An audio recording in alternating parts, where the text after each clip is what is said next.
poder assentar. Abram suas Bíblias em Daniel 9, versos 24 ao 20 e o 25 ainda. O Espírito nos prendeu nesses versos, né? Nós lemos na liturgia, logo no início, em Josué, a palavra dizendo: santificai-vos, porque amanhã o Senhor fará maravilhas. Então essa é uma afirmação: Deus fará maravilhas com a nossa santificação, mas nós precisamos nos santificar, né? Deus faz maravilhas. E nós cantamos agora que nós temos prazer na lei de Deus, e ela é mais desejável do que o ouro puro e bom. E o final, eu acredito que toda a igreja conhece até de cor. Vamos ver lá? Que as palavras dos meus lábios e o meditar do meu coração sejam agradáveis na tua presença, Senhor, rocha minha e redentor meu. Essa é a realidade de um coração convertido. Ele depende do Senhor para que as palavras sejam agradáveis e também o meditar do coração. Que Deus possa me usar. Nós já oramos com o presbítero Black sobre o sermão, então vamos apenas ler juntos os versos 24 e 25. 70 semanas estão determinadas sobre o teu povo e sobre a tua santa cidade, para fazer cessar a transgressão, para dar fim aos pecados, para expiar a iniquidade, para trazer a justiça eterna, para selar a visão e a profecia, e para ungir o santo dos santos. Sabe e entende, desde a saída da ordem para restaurar e para purificar Jerusalém, até o ungido ao príncipe, 7 semanas e 62 semanas. As praças e as circunvalações se reedificarão, mas em tempos angustiosos. Nós vamos continuar com o tema da semana passada, a restauração de todas as coisas. Eu quero dar ênfase sobre o que é essa restauração. Então, a título de introdução, para falar da glória de ser um novo edifício, como nós aprendemos semana passada, um templo de Deus, nós somos feitos assim. Nós que somos pó, que vimos do pó e voltaremos para o pó, mas que pela graça almejamos as alturas, devemos parar aqui e contemplarmos a maravilha do que Deus tem nos ensinado esses domingos. As maravilhas dessa mensagem, da mensagem desses versos. Imaginem vocês, nós aqui no lugar de Daniel. Se imaginem no lugar de Daniel. Então você tem uma cidade em ruínas, seus muros caídos, seu templo profanado, e então, sob o comando de um rei, pedras começam a se erguer. Um santuário renasce, há recomeço, há restauração, e a glória de Deus desce ali como um orvalho sobre terra seca. Essa foi a visão que Daniel teve. Assim foi a visão dada pelo anjo. Obviamente, uma inspiração divina, né, de restauração em meio ao cativeiro. Mas vejam, amados, o que o anjo anunciou como um templo, como nós vimos semana passada, templo de pedra, precisa ficar claro que era apenas sombra de uma obra incomparavelmente superior, infinitamente maior. A gente tem que entender que todas as mensagens, todas as figuras, melhor dizendo, da antiga aliança, de toda a escritura, são figuras, são representações de algo muito maior. E eu acredito que já ficou claro para os irmãos essa mensagem do templo, né? Semana passada nós aprendemos que o templo significa a restauração da adoração e a restauração da habitação de Deus. Então é algo muito maior, porque o verdadeiro ungido, tem vários comentaristas falando várias coisas sobre esse ungido, mas a gente já sabe, já vai afirmando como certo que o verdadeiro ungido aqui, o Messias, quando se fala de ungido, é alguém que era autorizado, tinha todo um ritual solene para que ele fosse autorizado para ser sacerdote e rei. E Jesus é profeta, sacerdote e rei. Então, o verdadeiro ungido, que é nosso Senhor Jesus, o Messias, ele declarou em João 2,19: destruir este templo e em 3 dias o restituirei, o restaurarei. E os judeus zombaram daquela afirmação, considerando os 46 anos de mãos humanas cansadas, fazendo trabalho, mãos humanas, um trabalho humano, uma visão limitada, apenas do material, mas não viram o que Cristo falou ali, a respeito daquilo, espiritualmente, sobre si mesmo. Eles não conseguiram enxergar essa mensagem maravilhosa que Deus está nos dando esses dias, que foi diversos que foram temas de discussões. Um dos mais discutidos do Antigo Testamento são esses versos aqui onde a gente está, porque se discute bastante sobre se é literal, se não é, e onde começa a contagem, se começa com Dario, se começa com Artaxerxes lá com Esther, né? Lembra do livro de Esther? Com quem é que começa exatamente? E dali para lá, uns 7 reis, pelo menos 7 decretos são considerados.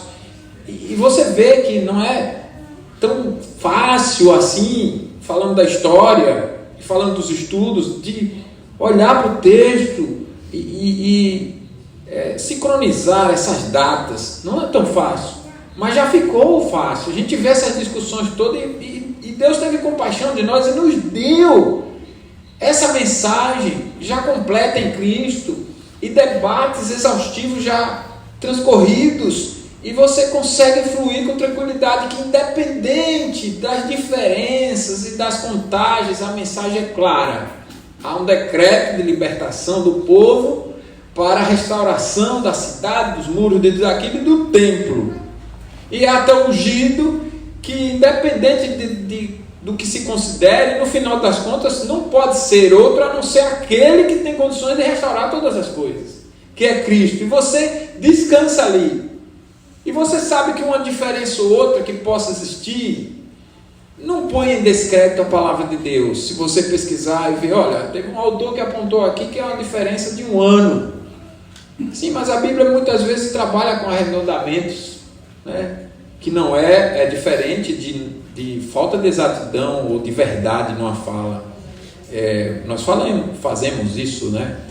Quando a gente vai tratar de alguma coisa, idade de alguém. Você tem quantos anos? Faltam 2 dias para a pessoa completar aquela idade, e ela já diz, eu tenho tantos, né? Que eu completo daqui a 2 dias, aí arredonda ali, eu já tenho tantos anos. A gente arredonda datas, a gente arredonda horários. Que hora é? Deve ser 12:00. Está faltando 10 minutos, já passou 10 minutos, mas a gente coloca ali porque a gente quer o arredondamento. E nem por isso a gente põe descrédito, porque o que importa ali, a gente sabe que a palavra de Deus é exata, e o que importa para nós é o seu sentido. Deus está trazendo uma mensagem para nós de restauração em Cristo. E os judeus não entenderam isso, zombaram disso. E não viram que Jesus estava falando sobre si mesmo como um templo vivo, Emanuel, Deus conosco. Você quer um privilégio muito maior do que esse? Qual? Como é que o Deus transcendente habita com criaturas, como sendo da sua própria família? Porque essa é a mensagem do templo, e restaurando a adoração a Ele. Isso é maravilhoso. É isso que é grandioso para nós e que nós devemos considerar aqui hoje. Devemos estar considerando nesses dias que Deus tem falado conosco. Eu sou privilegiado, Deus tem me explicado, me mostrado, desvendado esses mistérios em Cristo, uma nova criatura ganha existência. Essa é a mensagem aqui. Uma nova criatura ganha existência. Um templo não feito por mãos humanas, mas pelo Espírito de Deus. Esta é uma nova humanidade superior, como nós temos aprendido também a Adão antes da queda, em seu estado de inocência, pois essa nova natureza em Cristo está unida ao Filho eterno, habitada por Ele, com a garantia de que nunca mais vai cair dessa condição e que por isso ela se deleita e se deleitará eternamente em sua majestade, na majestade de Deus. Em nossos dias, enquanto o mundo geme sob o peso do pecado, nós, os regenerados, somos chamados a viver este prazer supremo, adorar em espírito e em verdade, começando agora, no tempo presente, e culminando na glória do novo céu e nova terra. Com essa verdade, essa esperança, eu conheço a Deus, Ele me conhece. Nós somos íntimos. Ele me aprova nesse conhecimento. Ele me tem como amigo. Ele não se envergonha de mim. Ele está comigo. Ele habita em mim. Tanto que Ele me chama até de seu filho. Como se eu não tivesse diferença do filho dele. Não é pecado. Pelo contrário, nós devemos fazer isso. Nos orgulhar no sentido santo da palavra. Nos sentir honrados. Que o mundo não é assim, não naquele sentido que Jesus reprovou, daquelas duas orações, e estava o publicano e o pecador, né? E um orava de si para si, Senhor, não sou como os demais, não nesse sentido, mas reconhecer que porque a graça me transformou, que bom que eu não sou como os demais, eu não sou mesmo, eu tenho uma aliança, e eu olho com humildade e compaixão, olha, eu não sou como você, porque a graça me alcançou, mas eu tenho as mesmas paixões, eu sou sujeito, melhor dizendo, as mesmas paixões, mas a graça me alcançou, e eu quero que você conheça o Salvador que me salvou, que me fez nova criatura, que me recriou, mas uma criação tão elevada, tão excelente, que é me unindo misteriosamente a Ele, e me fazendo família dEle, da família divina, e essa obra está em processo, ela se completará com certeza, não há dúvida disso, porque nada me separa do amor de Deus em Cristo, e eu um dia estarei na presença de Deus, no Santo dos Santos, onde Adão não conseguiu estar, caiu antes, eu estarei lá, onde só Jesus está, eu estarei lá, eu estou caminhando para lá. Isso é maravilhoso, e eu tenho que me alegrar com isso, e o mundo tem que ver que Cristo é o meu prazer, o mundo tem que conhecer que eu vivo para Ele, que eu respiro Cristo, que eu o amo, e por isso eu vivo como eu vivo. Eu não tenho prazer no pecado, eu tenho vergonha do pecado, eu ainda tenho pecado, mas eu tenho vergonha, como nós temos aprendido na EBD, eu tenho vergonha, são manchas. Não é que eu sou velha criatura, eu não sou. Eu sou nova, mas eu ainda tenho as manchas. Eu me envergonho, eu me entristeço. Eu me reprovo nessas coisas, eu me submeto à palavra. Por isso eu reconheço as imperfeições, as impurezas, os pecados que eu ainda cometo. E eu oro ao Senhor e eu confesso os meus pecados. Mas eu não deixo de me alegrar até nisso. Que bom que ainda que um pouco, e ainda que de forma imperfeita, eu me entristeço com aquilo que entristece a Cristo, e eu me alegro naquilo que alegra Cristo, que evidencia que eu sou de Cristo. Que maravilha! Eu tenho que olhar para essa mensagem e viver nessa esperança, começando aqui e culminando na eternidade. Eu fui chamado para viver o supremo prazer.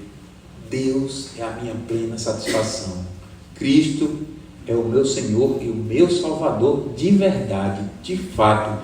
Eu vivo nele, eu vivo por ele, eu vivo para ele. Na verdade, não sou eu mais quem vive, mas Cristo vive em mim.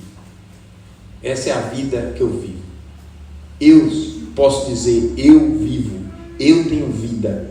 Eu posso comemorar e celebrar um aniversário com esse sentido bíblico espiritual. O que é que você está comemorando? A vida em Cristo. Ah, mas aniversário não é isso. Aniversário é comemorar que você tem mais um ano de vida. E depois que você morrer, vai ficar comemorando a vida toda? Você vai morrer um dia.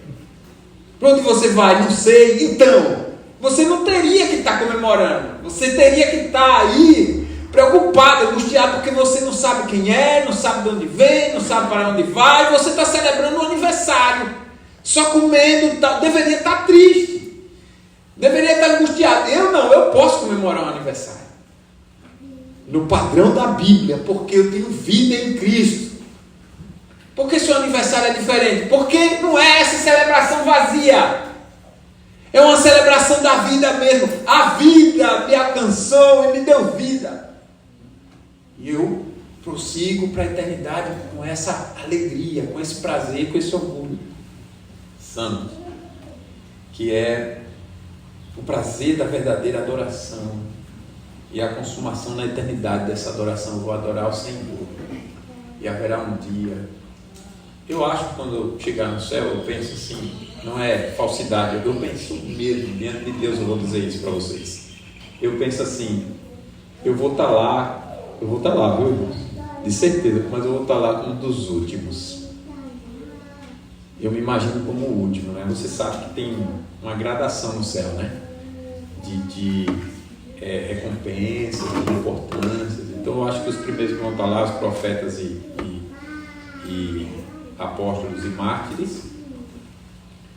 Aí vem depois todos os outros e eu entro por último. Aí devo estar ao lado, Deus deve me dar o privilégio de estar ao lado de irmãos com quem eu convivi desde a minha infância. Então de repente meu avô, minha mãe, irmão lá da igreja em Sergipe, os presbíteros, pai da Dalila, a Dalila e o netinho que lá não vai ser neto. Irmãos aqui e tal, presbítero Eudes, enfim, todos vocês, e eu juntinho lá, no último da fila. Estou aqui. Olha o homem lá, fala, aí ele fala, a gente ouve a alegria. Tudo dele é justo, é perfeito. Lá na terra era um negócio, uma confusão da miséria. Se era juiz, era tudo cínico. Eu ia usar umas palavrões aqui, vocês iam se assustar, então não vou usar não. Mas eram uns cabas que só faltava ser demônio, né? Se era político, de direita, de esquerda, não importa, era tudo também corrompido, até querendo fazer certo. E até quando você colocava um crente lá, mas é crente, mas é limitado. Nesse mundo manchado pelo pecado, o cara não vai dar o resultado todo. Já tem que ser crente mesmo. A gente tem que eleger crente. Mas mesmo elegendo crente, não é o céu, não é Jesus. Vocês estão entendendo o que eu quero comparar? E eu vou estar lá para ele, lá, aqui, não tem nada errado. A política daqui, a economia daqui, a cultura daqui, tudo daqui, a música daqui. Agora não vai ter mais discussão de nada de música, quem canta, nós vamos cantar o que ele manda, e agora todo mundo vai baixar a cabeça porque ele manda. Estamos aqui, ninguém vai ficar discutindo agora mais nada, vai fazer mesmo aqui até nós pensamos como ele manda, sentimos como ele manda. Qual era o outro? Sentimento, pensamento e vontade, né? As nossas vontades são as dele. Vai ser maravilhoso. E eu lá, sabe, aquela. Já foi algum show quando a pessoa está lá esperando o artista principal chegar, né? E aí ele entra no céu e ele lá. Aí o cara se anima, né? No show. Vai ser incomparavelmente maior a alegria. Estou aqui, aí ele lá. E o homem está lá. Ele abrindo a boca e você ouvindo a voz, você, rapaz, eu falei de coisas que eu não conhecia. Maravilhosas demais para mim. Vocês lembram dessas palavras? Lá em Jó? Antes eu te conhecia, de ouvir falar. Ele não vai. Eu estou imaginando aqui, são minhas imaginações, né? Eu não preciso nem falar para ele, estou aqui, irmão, obrigado. E meu coração pensando, eu conhecia só de ouvir falar, mas agora meus olhos o veem.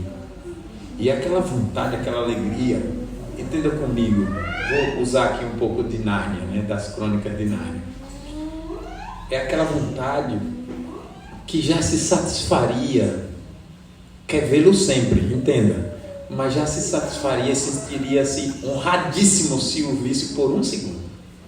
Ai, quem dera se eu visse só um segundo, só por um segundo. Imagine vê-lo pela eternidade, aí a honra nem se compara, nem se calcula, é um prazer pleno.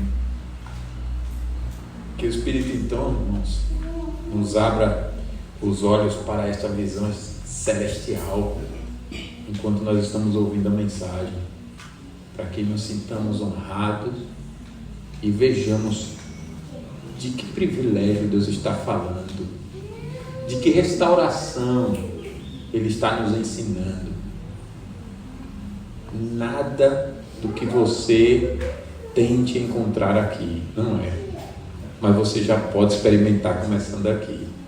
Se você é um crente mesmo, irmãos, eu te falo em nome de Jesus, larga o que está atrapalhando você experimentar essas bênçãos, de conhecê-lo e crescer nele, e andar com ele, e segui-lo, e ouvi-lo, e aprender dele, e ser governado por ele, de ver sua casa vivendo assim, os filhos vivendo assim, crianças adorando a Cristo, a Deus com alegria. Então vamos para o primeiro ponto da mensagem, a fundação da nova natureza em Cristo. Observe a glória do plano divino, que nós já dissemos. Daniel diz aqui, afirma que estava estabelecido o tempo de 7 semanas, que nós já vimos que significam 49 anos, que marcariam a restauração do templo, desde o decreto até o ungido. Aí nós vamos discutir de quando começa essa contagem. Você vai ver que tem contagem que bate certinho, né, de um dos decretos até Jesus, as 70 semanas, que são 490 anos, né? E esses 490 anos, nós já aprendemos, ele está sendo aqui no versículo 25, dividido entre 7 semanas para falar de um assunto específico, 62 para falar de outro, e uma semana final, né? Estou estudando ali e tal, e assim, eu quero bater o martelo naquela semana final, mas já vi algumas coisas, eu fiquei alegre, né? Tem umas colocações na Bíblia, quando uma última semana é deixada para contar como se fosse na contagem do descanso. Deixa eu tentar dizer. Nós já vimos que a contagem é do descanso, né? 7 tem uma mensagem no descanso. Então, se você tem 7 semanas, vai dar 49, né? Não é isso? 49 anos? 7 semanas. Aí você deixaria os 7 anos finais como uma última semana para a contagem do descanso, a representação final daquele descanso. Aí você separa uma semana para dizer, está representando aqui o descanso. Tudo estava representando o descanso, mas aquela última semana é como se fosse o último dia. E esse último dia é o descanso. Depois a gente vai adentrar mais nisso aqui, mas o ponto é que Daniel está falando disso, e o ponto dele é a restauração, e a gente precisa entender o que é essa restauração. Mas é do templo, entre tudo que eles vão restaurar lá, a restauração é do templo aqui que nós estamos enfatizando, destacando. E essa restauração do templo nós já vimos que é a restauração da adoração e da habitação de Deus, mas o verdadeiro templo, como é a mensagem, não era de pedra, e sim o ministério de Cristo em 3 anos em seu corpo, destruído e ressurreto, e no terceiro dia ressurgido, né? Ressurreto no terceiro dia. Por quê? Porque a humanidade, caída em Adão, tornou-se um deserto de rebelião. Não podia ser a habitação de Deus, e incapaz de erguer-se ao Criador, que é autossuficiente, cuja majestade não depende de nós. E Deus, em sua graça, enviou o seu Filho para cumprir a justiça que não podíamos, pagando o preço da ofensa infinita contra a sua injustiça. E mais, o Espírito Santo nos faz nascer de novo, como Cristo disse a Nicodemos, uma obra divina, não humana, que planta em nós uma nova natureza. Esse é o ponto do que é essa restauração, porque a palavra restauração tem o sentido de você retornar à condição anterior. Então, nesse sentido, a restauração seria física, falando lá do templo. Eles construíram um templo como era o de Salomão, certo? Restauração, nesse sentido, seria voltar à condição anterior. Então, o templo seria reconstruído à condição que estava o de Salomão, se fosse esse sentido. E nós, trazendo agora para o sentido espiritual, seríamos retornados à condição de Adão antes da queda. Essa seria a restauração. Então, apenas sem pecado, apenas isso, mas não glorificados e não unidos a Cristo. Tudo bem? E com condições de cair. Mas a palavra usada aqui no hebraico tem a ideia de nova criação. Não somente voltar a uma condição, mas criar algo novo. Algo novo, e a ideia toda da teologia aqui é algo muito melhor. Então veja, eu e vocês não podemos desprezar, nem diminuir o valor desta verdade, dessa mensagem, deste ensino. Deus já nos dá uma mensagem de algo muito honrado e maravilhosíssimo, que é Ele ter nos criado em Adão sem pecado, imagem e semelhança dele, e ter recebido a graciosa oportunidade de cumprir a vontade de Deus para conquistar a vida eterna. Já é uma mensagem que a Bíblia nos traz maravilhosíssima, mas acompanha o raciocínio. Deus está nos dizendo aqui que há algo muito maior, muito melhor, que Adão não conquistou e que Cristo conquistou, e por isso nos criou.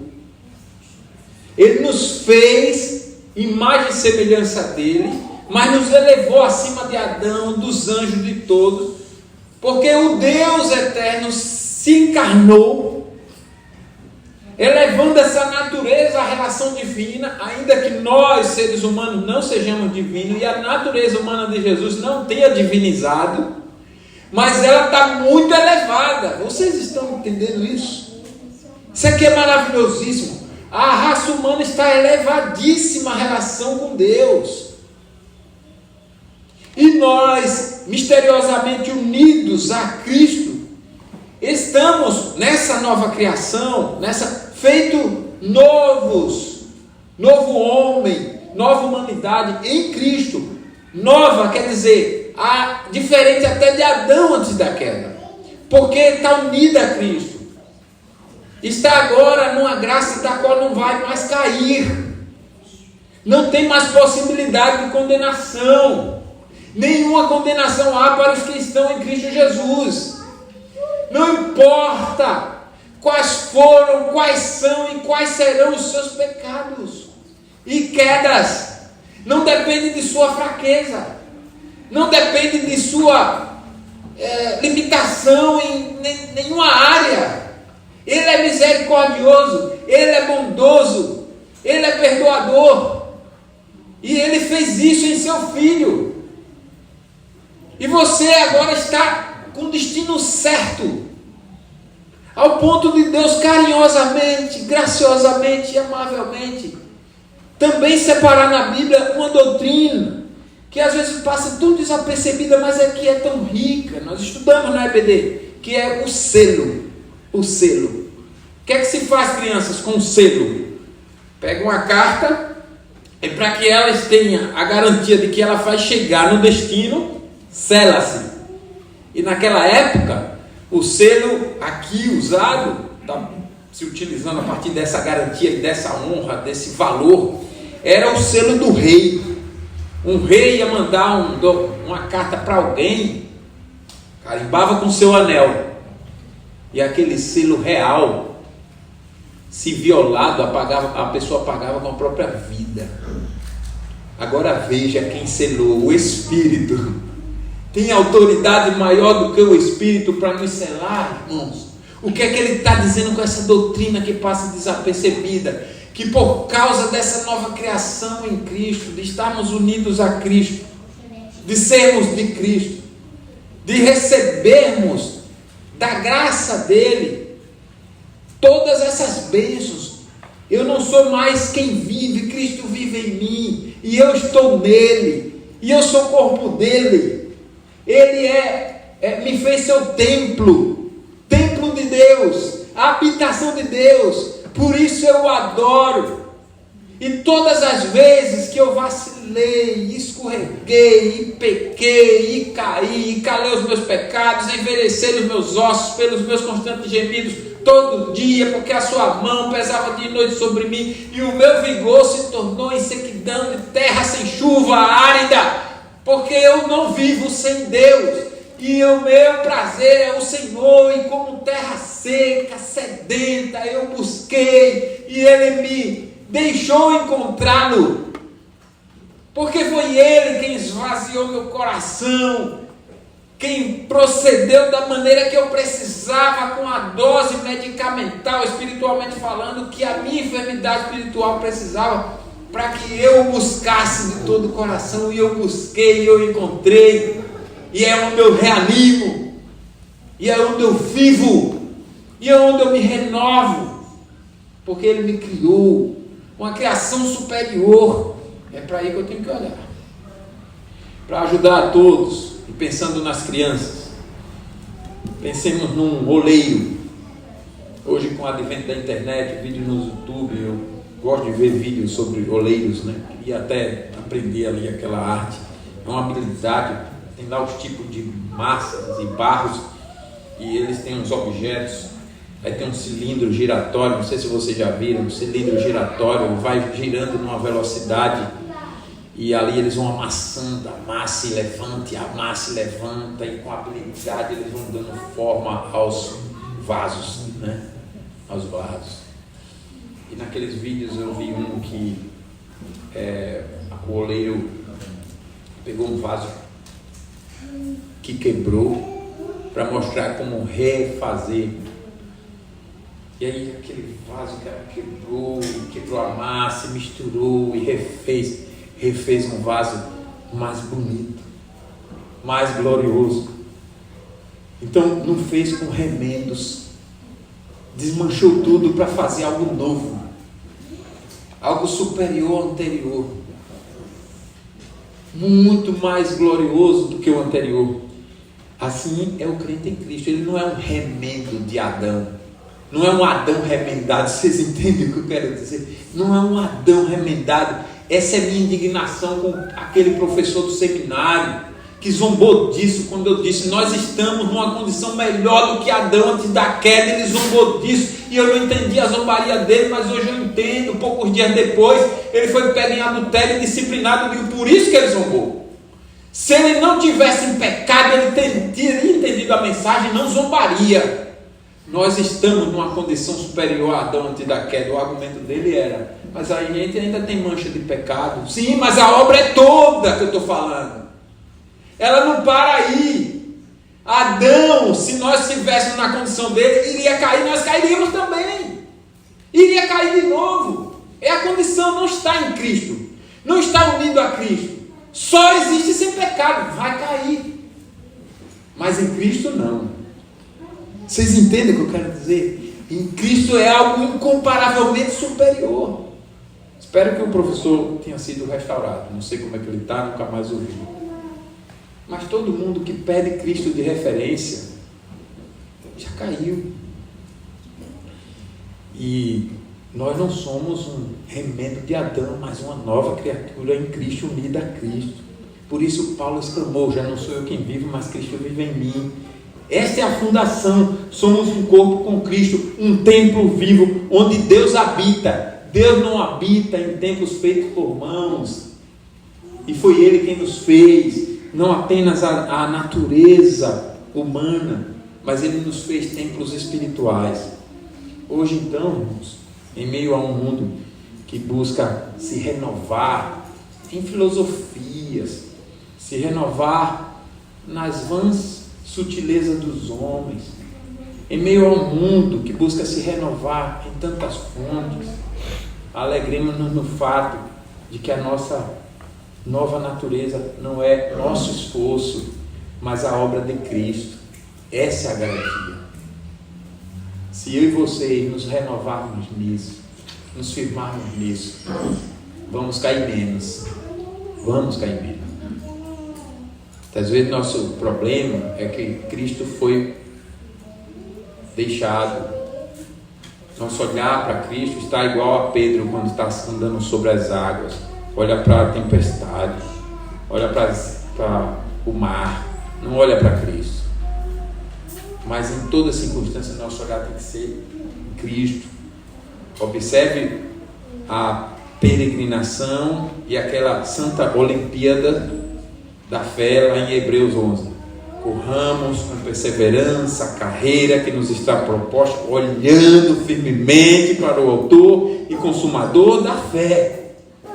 Não tente correr uma carreira sem olhar para Ele. Então, em um mundo que se renova, tenta se renovar nas filosofias sem valor, nas soluções humanas sem valor, nos renovemos no fato de que nós somos nova criatura em Cristo, que já não sou eu quem vive, mas Cristo vive em mim, que a obra é dele, que a garantia de que eu me arrependo verdadeiramente é Ele. Por isso entendo aquela oração que eu falei de manhã na EBD, no início lá do pastor americano que caiu em adultério ano passado, ficou esses meses todos em silêncio, dizendo ele: eu fui esquadrinhar meu coração para examinar se estava no verdadeiro arrependimento. Como ele iria concluir? Se as realidades invisíveis se manifestassem nas visíveis. Ele se submeteu ao conselho da igreja, ele se submeteu à disciplina, ele se submeteu ao tratamento, com um conhecimento teológico, bíblico, histórico, confessional vasto. Ele se submeteu a todo esse exame. Até hoje sente a tristeza do pecado, mas também não está escravizado numa tristeza, porque se renova em Cristo. Não é mais pastor, foi tirado do cargo, tinha que ser. E ele não está brigando com isso, ele está consciente: a culpa foi minha, as consequências vão ficar, porém Deus me perdoou em Cristo. A base da fé não sou eu, não é porque sou pastor, não é porque caí ou deixei de cair, é porque é Cristo mesmo, e a garantia nele para me levar a me humilhar. Por isso ele se humilha, ele se sujeita. Agora é um grupo de pastores, de autoridade de peso, porque tem que ser, porque é um homem que chegou a um patamar público mundial, e todos eles submissem a esses homens simples que estão lá conduzindo. Por isso ele se submete, porque hoje já não sou eu quem vive, mas Cristo vive em mim. Você vivendo em rebeldia não pode gozar dessa mesma alegria. Se gozar é um auto-engano, não é essa. Mas esse homem pode, e qualquer um, você e eu, que vivemos essa realidade espiritual, pode. Qual? A partir de qualquer realidade, ou obediência ou desobediência, e arrependimento e recomeço, olhar para o fato de que é Cristo quem vive em mim e me está fazendo agir humildemente, e a me submeter a todas as exigências da Escritura, a me submeter às autoridades, a respeitá-las, a amá-las, a me deixar ser pastoreado, porque o pastor por excelência, que é o meu Senhor, está usando essas vidas para me pastorear. Então, nós devemos nos deleitar nisso. Eu sou obra de Cristo, a garantia para que eu me arrependa, para que eu reconheça pecado, a garantia para que eu creia, a garantia para que eu tenha a verdadeira fé, a garantia para que o pecado não me domine, a garantia nele, a garantia para que eu cresça em santidade. Cristo é a garantia de eu ter vida e vida eterna. A minha e a tua conversão foi o primeiro tijolo deste templo, erguido para a glória daquele que é justo e amoroso, santo e gracioso. E essa obra que começou há de completar. Isso é maravilhoso. A segunda lição é justamente o prazer desta verdadeira adoração. Quão doce é ser nova criatura em Cristo, ter a nova natureza em ação. Vocês estão acompanhando?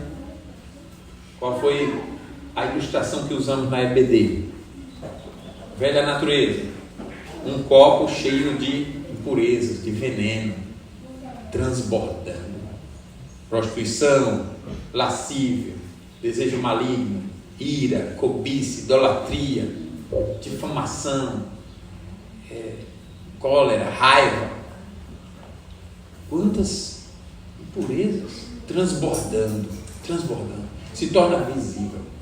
Olha para o mundo, do Natal para o Carnaval, do Carnaval para a Páscoa. Olha aí o mundo, profanando o que é de Deus. Páscoa, Natal, Jesus, o que tem a ver Carnaval com toda essa bagunça aí? Profanação, e as igrejas até sem perceber adotando.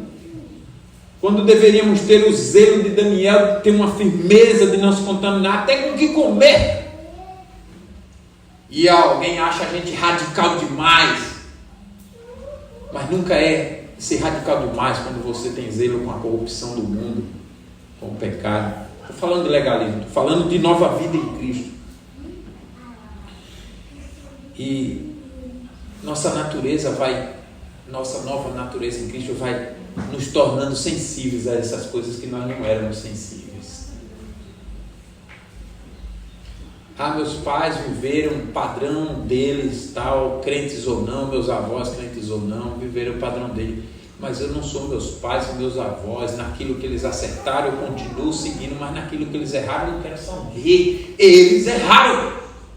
E eu sigo daqui para frente. Eu avanço. Eu não tenho meus pais como a palavra final, sejam eles pais naturais, sejam eles presbíteros, pastores, igrejas passadas, não importa a glória passada, não importa. Eu vivo como Daniel, meus pais pecaram, os príncipes, os reis. Daniel, só você ficou, tá certo? Não, eu também pequei, mas daqui para frente é assim, é uma decisão firme em não me contaminar, é a nova natureza em ação. Se você vê isso em você, ela te incomoda. E aquilo que ninguém nunca te ensinou, como é que é ser masculino, viver uma masculinidade bíblica? Ninguém nunca te falou sobre isso, é você não. Estou preocupado com isso. Ser homem não é ser o que eu sou. Ser homem de Deus não é ser o que eu sou, não. Tem alguma coisa errada. Nem para o machismo, nem para o feminismo. O que é ser uma mulher de Deus?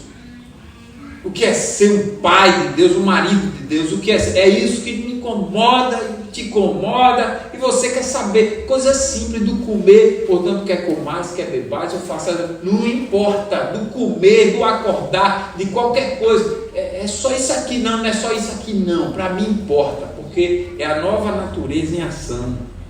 O velho homem, escravo do pecado, deleitava-se em ofender a Deus, mas o novo, habitado por Cristo, encontra gozo na verdadeira inspiração da palavra.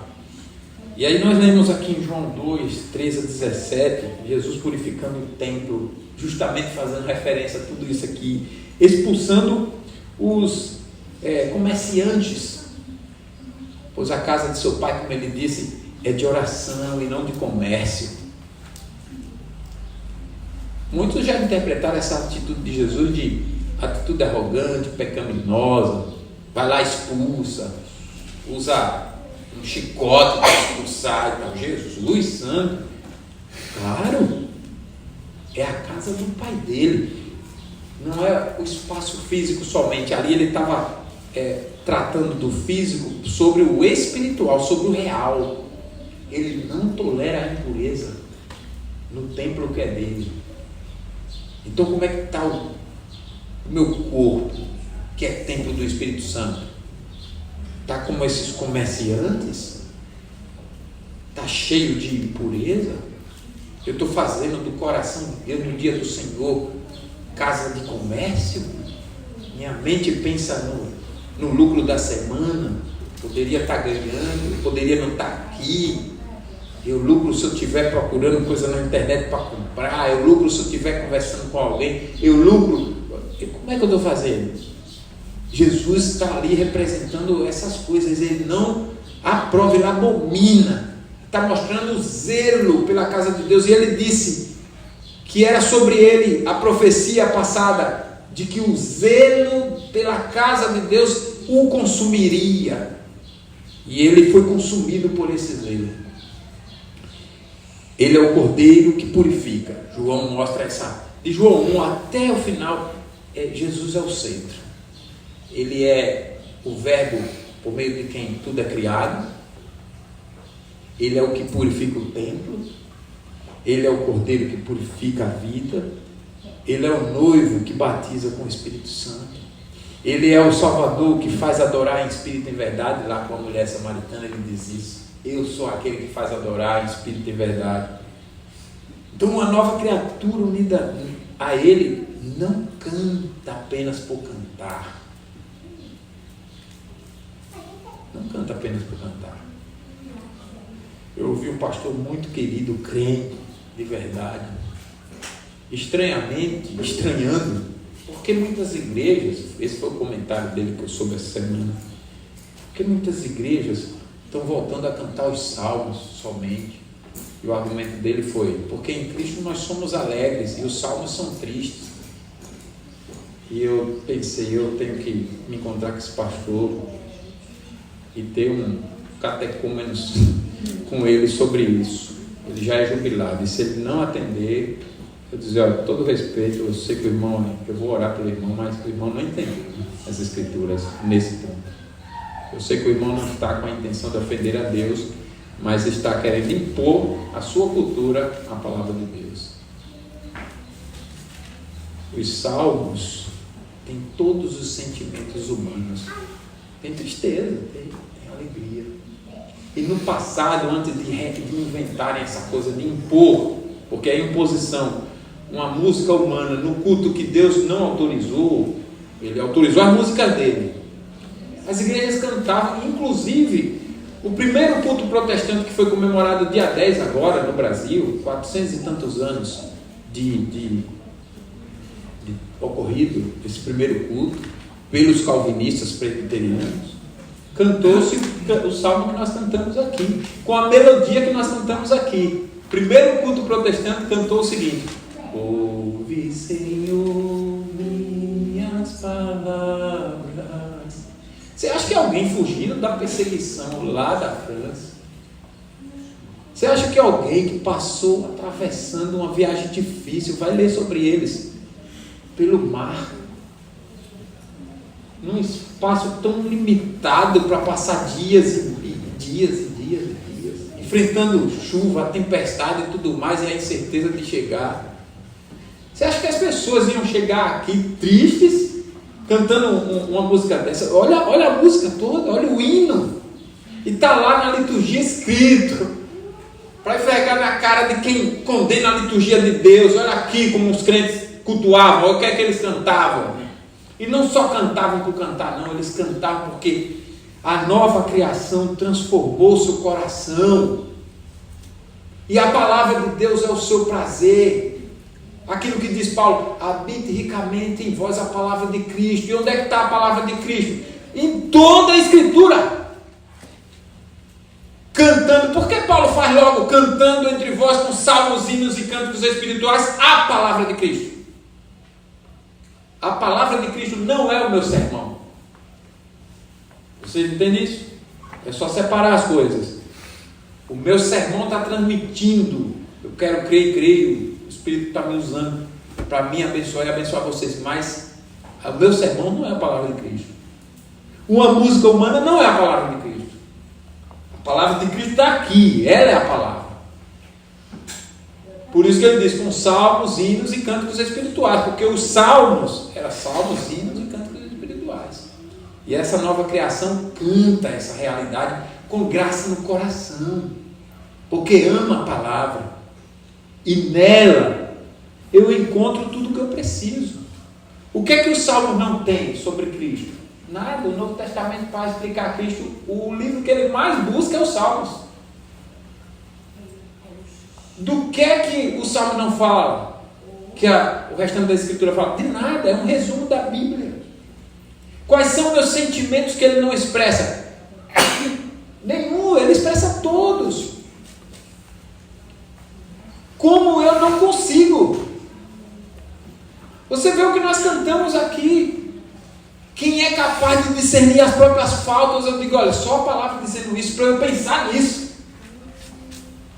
Porque senão eu não saberia me examinar e pensar, eu não sou capaz de discernir as minhas próprias faltas e clamar, absolve-me das que eu não consigo, das que me são ocultas. Que as palavras dos meus lábios e o meditar do meu coração. Quem compõe isso? Só quem plagiar. Fizer a mesma letra, que não é sua, é da palavra. É de Deus. E eu não apenas canto. Eu encanto os seus louvores, como diz o salmo, né? Eu vou cantar os seus louvores. Eu gosto da conclusão da ideia que diz assim: os salmos estão dizendo para nós, Deus está dizendo a partir dos salmos, que nós somos incapazes de elogiar a Deus como Ele é digno. Então Deus elogiou-se e nos deu os seus elogios. Você quer mais do que isso? Aí você pega um hino Rude Cruz, tão lindo, maravilhoso. Eu canto Rude Cruz emocionado, mas ele não é a palavra de Deus. Eu vou pegar esse hino e dizer, ele é melhor? É um coração que ainda não aprendeu a se alegrar em Deus, nas melodias de Deus, ou melhor, nas músicas de Deus. Eu não dependo de melodia, não. A melodia tem que ser baiana, lá do axé da Bahia. Não, que é isso? Alegria não é isso. Alegria não é isso. Então, um enfermo, acamado, inválido, na cama, ele não pode se alegrar. Não pode se alegrar. Estou lembrando aqui de um testemunho que na pandemia eu ouvi de um pastor hospitalizado partindo. E ele disse para quem estava lá e que pôde ouvir e transmitir seu testemunho: eu estou muito feliz, eu estou partindo. Eu estou indo me encontrar com o meu Salvador e eu sei disso. Ele me salvou. Será que não pode se alegrar? Momentos tristes, morte, dor, partida, mas a pessoa está em paz. Ouve o Senhor, minha palavra. Eu estou alegre com o Senhor. A melodia é essa mesmo, de contemplação, de adoração. Ouve, Senhor, é um clamor, mas ao mesmo tempo alegre. Acorde os gemidos meus. Escuta-me, Deus meu, e rei, a minha voz que eu clamo.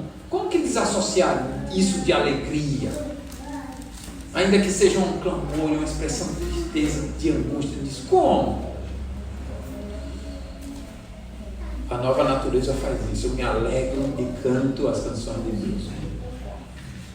Vejamos o pássaro, livre da gaiola, voa e canta ao nascer do sol. Assim é o crente. Liberdade do cativeiro, do pecado, seu prazer é a majestade de Deus. Ele quer cantá-la.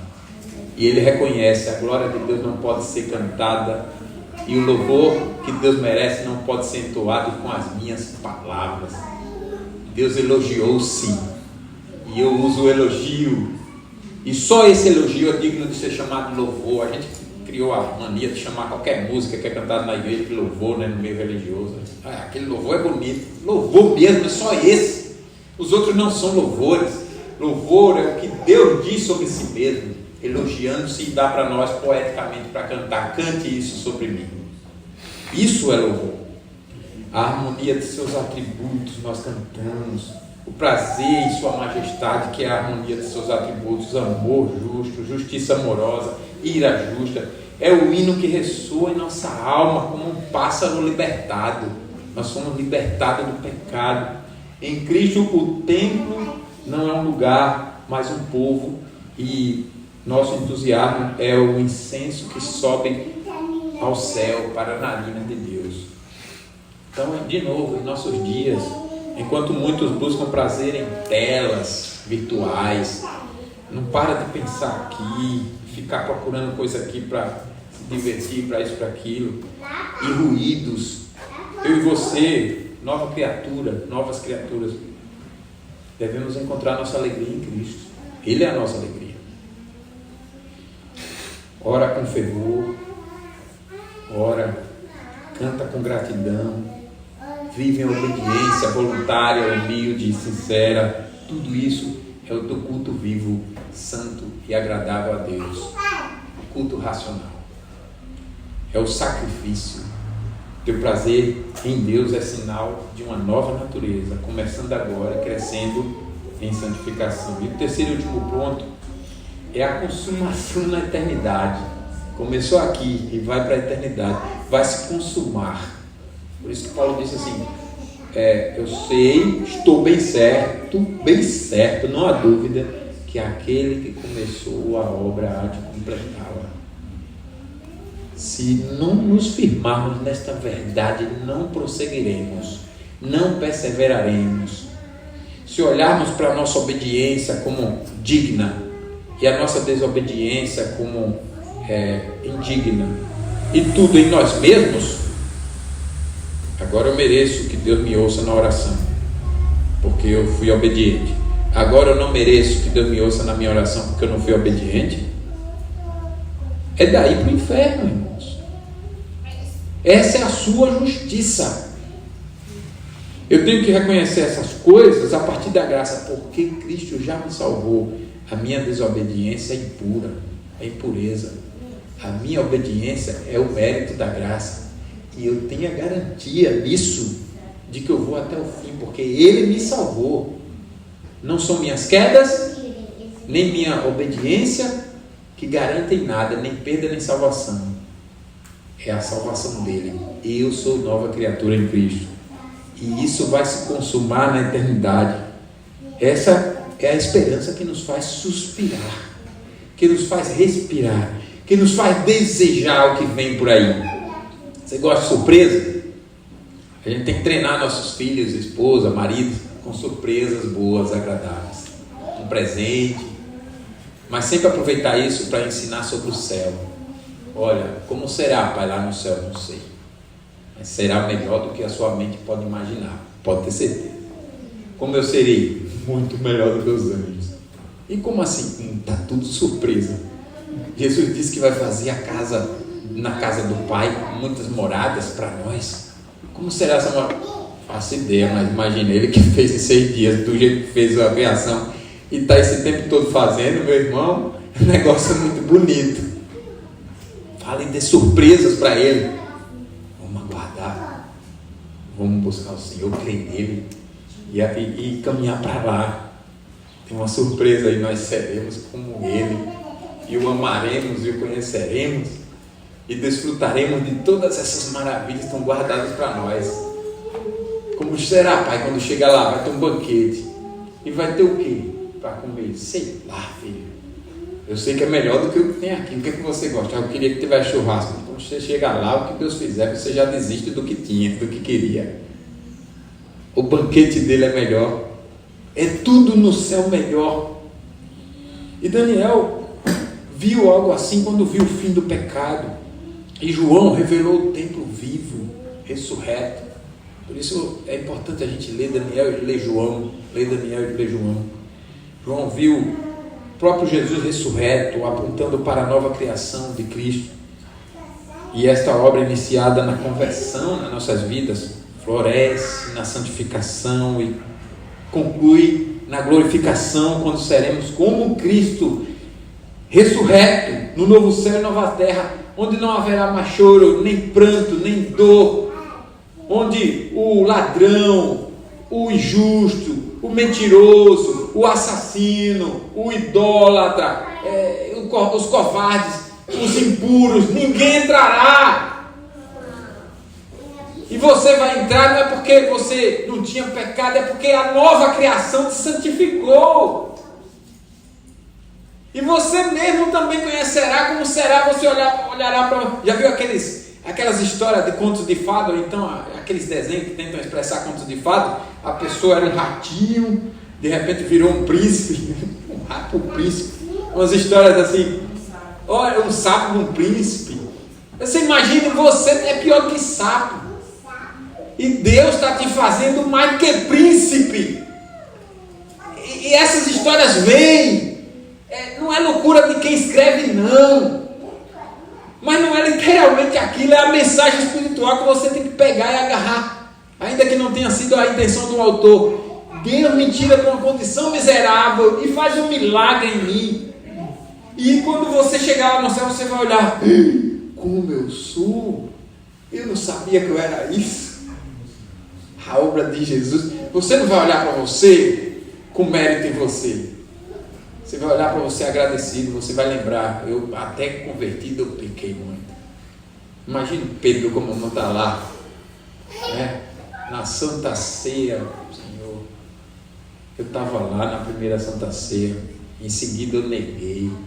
Mas isso não é mais um pensamento com peso, com remorso, né? com arrependimento. O arrependimento já passou, no sentido de que você já está vivendo agradecido, é uma gratidão. Senhor, era impossível me arrepender, mas a tua nova criação me fez me arrepender. E é essa mensagem que o anjo está conduzindo ali para o povo, para Daniel e o povo. Novo céu e nova terra, é uma obra que se completará. Lá a natureza que hoje geme com espinhos e terremotos será restaurada, e nós, plenamente unidos a Cristo, desfrutaremos da presença de Deus para sempre. Não é só não querer ir para o inferno, isso aí qualquer um pode não querer, né? Mas é querer Cristo, é querer Deus, é amar a Cristo, é viver para Ele, é ter comunhão com Ele. Então pense aqui num jardim devastado, mas que sob as mãos do jardineiro, então é recriado e floresce de sua antiga beleza para algo muito maior. Assim será a criação em Cristo. Adão perdeu o paraíso, mas o segundo Adão o reconquistou e o elevou, nos elevou à família de Deus, criaturas habitadas pelo Criador.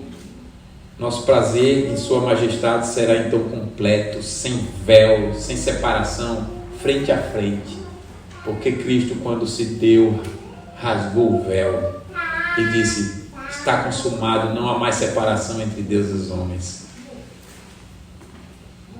Eu vou pregar esse sermão de novo na igreja pentecostal, vocês vão ver como é que vai ser.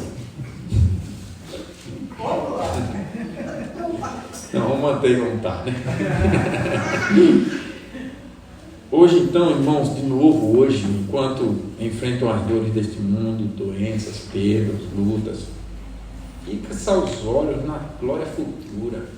Os sofrimentos do tempo presente não são para serem comparados com a glória que há de vir. Tua nova natureza já saboreia este prazer em Cristo. Persevera então, a ressurreição te espera, meu irmão. A glorificação te espera. Vive como cidadão do novo céu. Não duvide que você está caminhando para lá, e deixe isso claro para o seu vizinho, para o seu parente descrente, para a sua família, para os seus filhos, esposa, marido. Deixa isso claro. Eu sei em quem tenho crido. Eu sei para onde eu vou, adorando com alegria plena o Deus que te criou. E a conclusão então, essa visão que nos é dada, desde Daniel até João, o fio dourado da Escritura nos conduz a Cristo, templo vivo, que nos faz novas criaturas nele, em Cristo Jesus. E Ele é o ungido que restaura, o poder que purifica, o noivo que nos enche de prazer. E nossa nova natureza começou na cruz, cresce em entusiasmo que se completará na eternidade, na glória, quando seremos glorificados. Em nossa geração, enquanto o mundo corre atrás de sombras, nós regenerados, deleitemo-nos em Deus. Eu sou cristão. E isso não tem preço. Eu não vou negociar isso por nada. Eu vou fazer igual a Policarpo, quando o procônsul, no meio daquela arena, para servir de espetáculo para toda aquela geração ímpia que estava na arquibancada, vendo um crente ameaçado a ser colocado na fogueira, e o procônsul, achando que era alguma coisa ao dizer isso, disse: nega Jesus ou eu vou te jogar na fogueira, te queimar. E ele se sentiu ofendido. Você não entendeu o que eu disse? Como me faz uma proposta indecente dessa? Se não ouviu, eu vou dizer de novo. Um senhor de 85 anos, eu sou o que eu vou dizer do que eu sou. Eu sou cristão, eu sou seguidor de Cristo. Ele nunca me fez mal. Como eu poderia envergonhar e negar o meu Senhor e Cristo? Você está achando que me ameaça com um fogo que vai se apagar rápido? Você conhece o fogo eterno da ira divina? Prossiga a ordem. Prosseguiram a ordem, e ele é colocado naquele meio do fogo, no meio daquele fogo, e ele então adora a Deus: Senhor, te exalto por me considerar digno de morrer por teu nome. Vai acontecer isso. Então, expulsemos os comerciantes de nosso coração, como Cristo fez no templo, e consagremos a nossa vida ao louvor daquele cuja majestade é nossa alegria. Hoje, os assuntos, outros assuntos estão guerreando na minha mente e no meu coração para tomar o lugar de Cristo. Expulsa esses comércios aí. Aí eu quero falar de outras coisas. Expulsa tudo isso. Ajuda o seu irmão com humildade e amor. Hoje não é assunto para isso. Hoje não é dia para esse assunto, melhor dizendo. Vamos juntos aqui. Depois do almoço a gente vai ter o estudo, né? Com as crianças, os adolescentes. Depois nós vamos ter um momento de oração com as crianças. Continuação lá do peregrino. E oração com elas. É dia para isso. É dia para oração. É dia para pensar em Deus. É dia para comunhão com os irmãos. Se alegrar junto. É dia para isso. Hoje então, examinemos. Examina-te. Teu prazer está em Cristo ou nas coisas deste mundo? Levanta-te, nova criatura, e adora em espírito e verdade. Ora para que o Espírito conduza o teu gozo em Deus e viva como um templo daquele que habita em ti. Assim anteciparemos o novo céu e a nova terra, onde o nosso prazer em Cristo será eterno e pleno. Então levanta, abandona qualquer coisa que está impedindo você de experimentar isso. Que experimentemos o poder expulsivo de um novo afeto. O novo afeto que a graça produz em mim. Afeto, o novo afeto. Ele é poderoso para expulsar os afetos inferiores.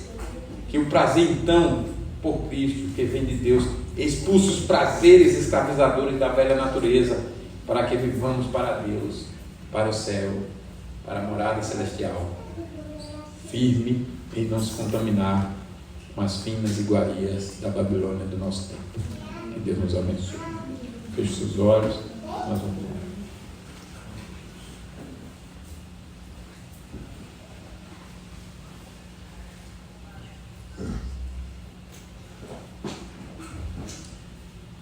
Como não te louvar, Senhor? Como não te louvar?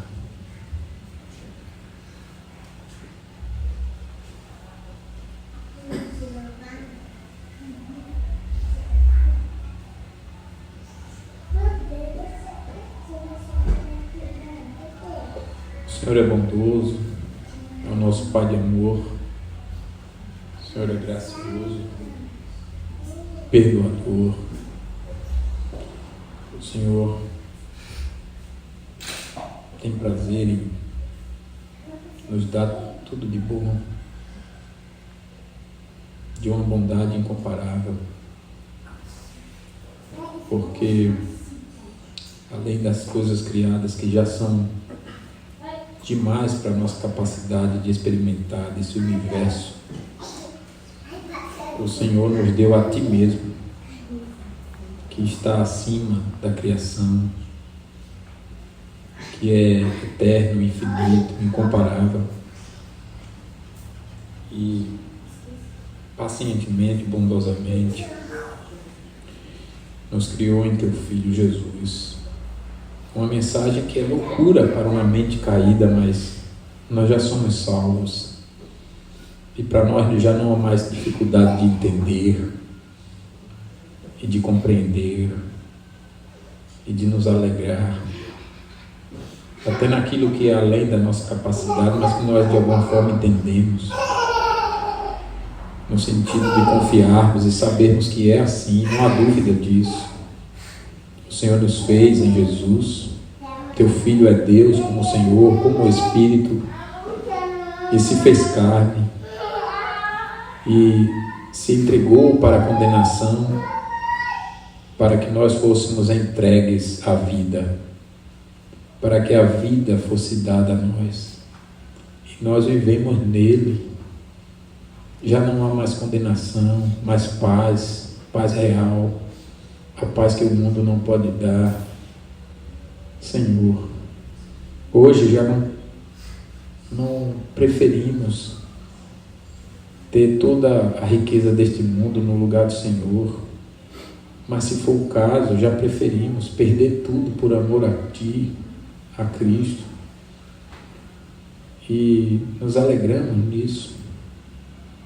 Por isso exaltamos a Ti e Te louvamos pela mensagem, por nos usar, apesar de tantos pecados que o Senhor conhece que ainda cometemos, por nos santificar, por nos alimentar, por falar aos nossos corações, falar conosco. O Senhor fala conosco. Como é bom isso, Senhor. Ter o Senhor falando conosco. Nós queremos viver em Tua presença e dizemos isso com segurança, apesar das quedas, não como hipocrisia, mas confiando na Tua obra em Cristo, que ela nos salvou e ela não permite que caiamos e fiquemos prostrados. E nós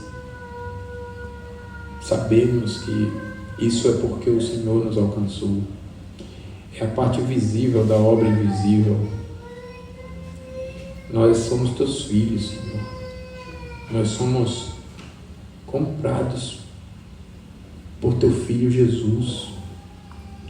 Nós somos corpo dele. Nós somos templo do Senhor. Teu Espírito habita em nós, Teu Filho habita em nós. São coisas que vão além da nossa capacidade de exaurir, mas não achamos loucas, não achamos que são crenças loucas, pelo contrário. O Senhor nos fez templos para que adoremos ao Senhor em espírito e em verdade, e para que o Senhor habite em nós. Louvamos a Ti, Senhor.